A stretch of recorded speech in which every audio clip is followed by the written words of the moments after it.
지금 보시는 지도는요, 바로 기후위기의 문제성을 보여주는 지도입니다. 여러분들 아마 작년에 2023년에 굉장히 뜨거운 여름을 보내셨을 것 같습니다. 그런데 제가 들을 수 있는 섬뜩한 말씀 중에 하나는 아마 작년 여름이 우리의 남은 인생에서 가장 시원한 여름이 될 수 있다는 것입니다. 과학자들의 그 관측에 의하면 이미 작년에 우리가 산업혁명 이전에 비해서 이미 1.4도씩, 약 1.4도씩가량 기온이 올랐다고 합니다. 기후변화를 완화하기 위해서 우리가 파리협정에 따라서 2030년까지 각 국가별 온실가스 감축 목표를 설정했는데 2030년까지 전 세계가 약속한 감축 목표를 달성한다고 하더라도 앞으로 지금 수준보다 더 두 배 정도 2.5도에서 2.8도 정도까지 상승할 수 있는 가능성이 있습니다. 2023년 전 지구 평균 기온은 14.98도씨로 가장 높았는데요.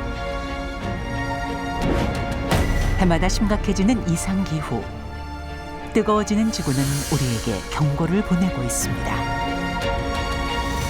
안타깝지만 수백 년 내에는 되돌릴 수가 없을 것 같습니다. 그 이유는 이산화탄소라는 물질이 굉장히 안정적인 물질이어서 한번 대기 중에 배출이 되면 최장 200년 동안 대기 중에 체류를 합니다. 그래서 해수나 산림이 흡수를 하지 않으면 200년 동안 계속 체류를 하는 거죠. 이 축적된 이산화탄소를 제거하지 않는 한은 우리가 탄소 중립에 도달해서 우리가 배출하는 것과 우리가 흡수하는 양의 밸런스를 균형을 맞추지 않는 한은 계속해서 대기 중 온실가스 농도는 올라갈 수밖에 없고, 올라가게 되면 온도는 계속해서 상승할 수밖에 없습니다. 최소한 100년 안에는 그러한 되돌릴 수는 없을 것 같고, 지금의 목표는 우리가 배출하는 이산화탄소의 양과 산림이나 해양이 흡수하는 양의 균형을 맞추는 탄소 중립이 우리가 지금 이번 세기 안에 또는 2050년까지 꼭 달성해야 되는 그런 목표라고 할 수가 있겠습니다.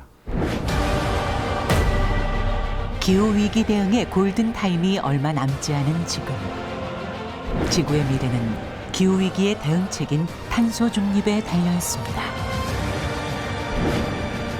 오늘은 탄소 중립 실현을 위해 우리가 가야 할 방향에 대해 알아봅니다.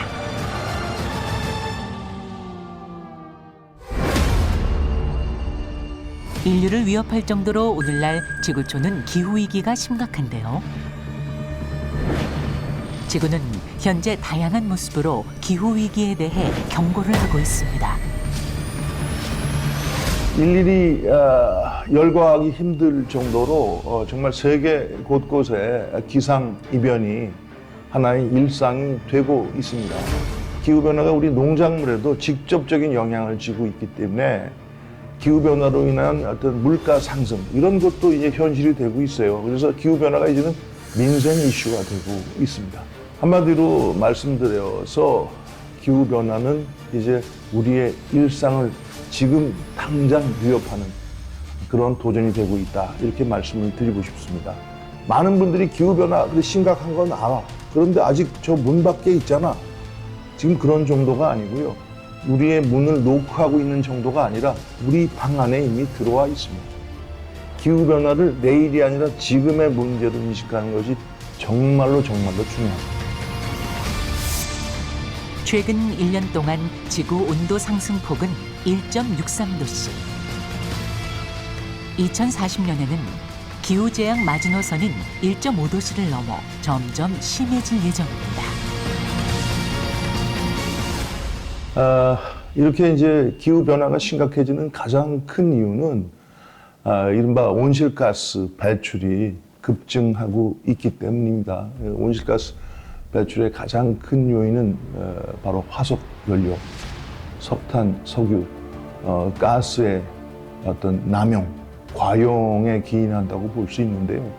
또 다른 한편으로는 우리 산림이 황폐화되고 또 이 바다가 일종의 그 새로운 개발의 표적이 되면서 대기 중에 CO2를 흡수할 만한 그런 중요한 인프라가 지금 망가지고 있기 때문이에요. 따라서 이런 추세가 계속된다면 1.5도 방어선은 과연 지켜질 수 있을 것인가 하는 우려가 커지고 있는 것이 사실입니다. 하지만 1.5도 방어선이 무너지게 된다면 지구는 자정 기능을 잃고 다시 되돌릴 수 없는 이른바 티핑 포인트를 향하게 될 가능성이 큽니다. 그래서 우리가 할 수 있는 최선을 다해서 기후변화에 대응해 나가야 할 그럴 시점입니다. 현재 기후위기에 대한 대응은 어떻게 진행되고 있을까요? 전 세계에서 일어나는 다양한 움직임.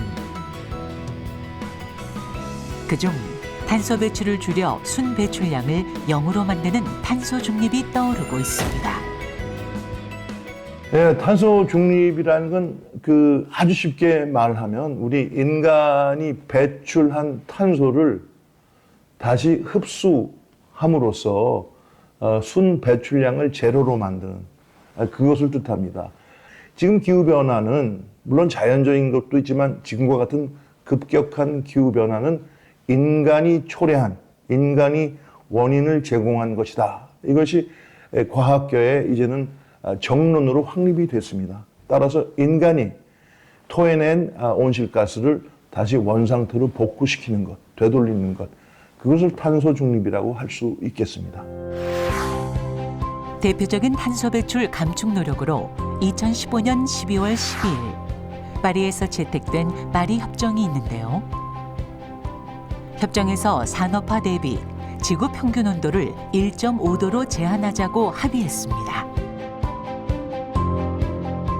파리 기후변화 협약 이후 저탄소 경제 시대로 들어서면서 탄소 중립이 국가적 과제로 떠오르기 시작했습니다. 일찍이 기후변화와 에너지에 대한 장기 전략을 꾸린 국가 중 하나인 핀란드. 핀란드는 2035년 탄소 중립을 이루고자 세부 목표를 세운 것은 물론 순환경제 로드맵을 통해 자원 순환에 대한 소중함을 일깨우는 프로그램을 운영하고 있는데요. 앞으로는 인공지능을 이용한 방식도 도입할 예정이랍니다. 일본의 경우에는 2050년 탄소 중립 달성을 위해 녹색 전환 추진 전략을 제시했는데요. 이는 바로 탄소 중립의 가속화를 의미합니다. 글로벌리, 전 세계적으로 2050년에 탄소 중립에 도달하기 위해서는 선진국들은 좀 더 빨리 도달하고 그 다음에 개도국들은 좀 더 늦게 도달하는 그런 약간 국가별 여건을 반영할 필요가 있는데 핀란드 같은 국가들은 2035년에 탄소 중립을 달성하겠다고 목표를 설정을 하고 그리고 우리나라나 많은 선진국들은 이제 2050년 탄소 중립 목표를 설정을 했고 그 다음에 중국은 2060년 탄소 중립 목표를 설정을 했고 인도와 같은 국가는 2070년을 탄소 중립 목표 달성 시기로 설정을 하였습니다. 세계에서 14번째로 탄소 중립을 법제화한 대한민국. 이런 사회적인 움직임과 함께 환경을 생각하는 조금 특별한 공간이 서울역 옥상정원에 있답니다. 저희는 이제 알맹이만 파는 가게인데요. 쓰레기를 줄이고자 이제 내용물만 파는 가게라고 생각해 주시면 돼요. 그래서 용기를 가지고 오시면 그거에 내용물만 채워넣는 리필 스테이션을 운영하고 있고요. 저희는 무포장 제품들을 주로 들고 오고 있어요. 그래서 포장재 없이 물건을 살 수 있으니까 개인적으로도 그렇고 유통적으로도 그렇고 쓰레기가 줄어들 수 있는 그런 가게라고 봐주시면 될 것 같습니다. 리필 스테이션이라 불리는 이곳은 사실 환경 애호가들한테는 유명한 공간인데요. 자원 순환이 가능한 물품들이 한가득이랍니다. 저희는 공산품 제품들이 주로 있고요. 그래서 샴푸, 화장품들과 세제 그리고 음식들도 판매를 하고 있는데요. 세제 같은 경우에는 이제 세탁 세제, 뭐 주방 세제, 그리고 섬유유연제 이런 애들이 있고요. 그리고 이제 화장품 같은 경우에는 머리부터 발끝까지 사용할 수 있는 모든 제품들이 들어와 있다고 생각해 주시면 되는데, 이용하는 방법도 궁금하시죠? 내용물도 이제 충진하는 건 똑같습니다. 그래서 용기에다가 담아서 밸브를 열어서 원하는 양만큼만 측정하게끔 하고 있고요. 이제 곳곳에 이렇게 저울들이 있어요. 그래서 저울 사용하는 방법이라든지 이런 것들을 안내하면서 저희가 리필도 도와드리고 있습니다. 개인적인 일은 저희는 영양사로 운영을 하고 있었어요. 그래서 전문 직종으로 그냥 일을 하다가 이제 일을 그만두면서 어쩌다 보니까 이제 제가 버린 쓰레기가 어디로 가는지가 궁금했고, 그 쓰레기를 따라가다 보니까 이제 환경에 대한 문제가 되게 심각하구나라는 걸 알게 됐어요. 그러면서 저는 이제 망원시장에서 플라스틱 없이 그런 활동 없이 장을 보는 활동들을 하기 시작했고, 그러면서 그 활동의 일환으로 만난 사람들이랑 같이 상점을 꾸리게 되었습니다. 환경에 대한 작은 관심이 지금까지 이어지게 됐다는 이주은 대표. 이곳 상점은 자원순환의 결과물부터 포장되지 않는 제품 등 다양한 제품 등을 만날 수 있는데요. 탄소를 줄이는 제품인지 재사용 가능한 제품인지 확인 과정을 거쳐 엄선된 제품들이랍니다. 또한 이곳에선 생활 속 탄소 중립 실천을 할 수 있는 탄소 중립 실천 포인트제 또한 운영하고 있답니다. 기본값이 이제 용기에다가 리필해 가는 문화가 기본값이 되었으면 제일 좋겠고요. 무포장, 그러니까 포장재를 좀 더 줄이는 방안으로 생산부터 유통 과정까지 저희한테 오기까지 쓰레기를 좀 더 줄일 수 있는 물건들이 많아졌으면 좋겠다라고 생각을 하거든요. 그래서 어디에서나 포장재 없이 물건을 살 수 있는 그런 세상이 오기를 바라봅니다. 이제는 필환경 시대인 만큼 개개인의 노력만큼이나 중요한 부분이 바로 정부의 역할인데요. 지난해 3월 21일 정부는 제1차 국가 탄소 중립 녹색성장 기본계획 정부안을 발표했습니다. 기후변화는 농업과 수산업의 지정학적 변화를 가져와 식량 취약국의 위기를 더욱 가중시킵니다. 대한민국은 기후위기 취약국들이 탄소 배출을 줄여나가면서 청정 에너지로의 전환을 가속화할 수 있도록 그린 ODA를 확대할 것입니다. 그린 ODA란 개발도상국을 도와 온실가스도 줄이는 일거양득의 효과를 볼 수 있는 전략인데요. 대한민국은 탄소 중립 목표 달성을 앞당기기 위한 현실적인 대안으로 재생에너지뿐만 아니라 원전, 수소와 같은 고효율 무탄소 에너지를 폭넓게 활용할 것이며, 이를 기후위기 취약국들과 공유함으로써 그들에게 이 혜택이 돌아가게 할 것입니다. 탄소 포집 저장 활용법이라든가, 그다음에 또 100대 기술에 관한 로드맵이라든가, 그다음에 또 미래 투자 펀드 같은 그런 그 실질적인 그 실용 방안에 대한 제도를 또 입안을 하고 있기 때문에 좋은 결과가 있을 것으로 생각을 하고, 탄소 에너지를 앞으로 좀 더 많이 활용하게 되면은 그 감소 추세가 보다 더 확실하게 이제 나타나고, 그게 이제 고착화되고 또 빠른 속도로 이제 떨어지겠죠. 현재의 그 무탄소 에너지 확대 계획이나 이런 거는 그런 그 취지에 부합한다고 생각합니다. 탄소 중립 시대에 발맞춰 대응 방안으로 에너지 믹스가 거론되고 있습니다. 에너지 믹스란 여러 에너지를 조합해 최적의 에너지 구성을 만드는 것을 의미합니다. 다시 말해 화석연료뿐 아니라 신재생 에너지를 활용해 탄소 배출을 최소화하면서 안정적인 에너지를 공급하자는 겁니다. 우리가 에너지를 수입하고 또는 우리가 여기서 가공한 에너지를 수출하고 하는 거 얼마든지 계속할 수가 있는 거죠.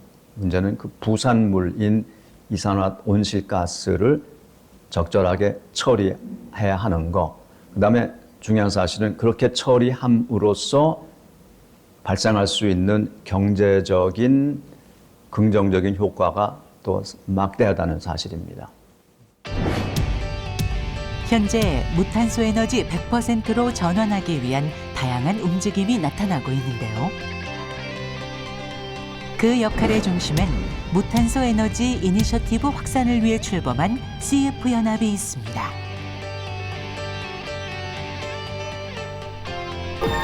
CF연합은 탄소 중립을 위해서 정부와 협력할 예정입니다. CF연합은 이 무탄소 에너지의 그 확산과 그다음에 또 이것의 그 기술 개발을 독려하기 위해서 설립된 이제 조직입니다. 특히 이제 금년도에 저희들이 가장 주안점으로 두는 것은 이 전력 부문의 무탄소화입니다. 무탄소화 기술을 인증하는 제도를 만들고 그다음에 우리나라에서 만든 그 인증 제도가 또 국가 간 그런 인증 시스템을 상호 인정할 수 있는 제도를 지금 구축하려고 하고 있습니다. 과거 탄소 중립보다는 경제 성장을 위해 노력한 대한민국. 세계적으로 환경 보호의 중요성이 커지는 가운데 탄소 중립은 이제 우리 삶에서 선택이 아닌 필수가 되었습니다. 사회 시대적 과제인 만큼 정부와 기업 그리고 무엇보다 개인의 노력에 따라 대한민국의 탄소 중립 실현이 이루어집니다. 그 2050년이면 지금의 20대는 그때 가면 50대, 지금의 30대는 그때 가면은 60대가 됩니다. 바로 그 사람들의 미래가 걸린 일, 지금 우리 국민이 함께 만들어 주셔야 됩니다.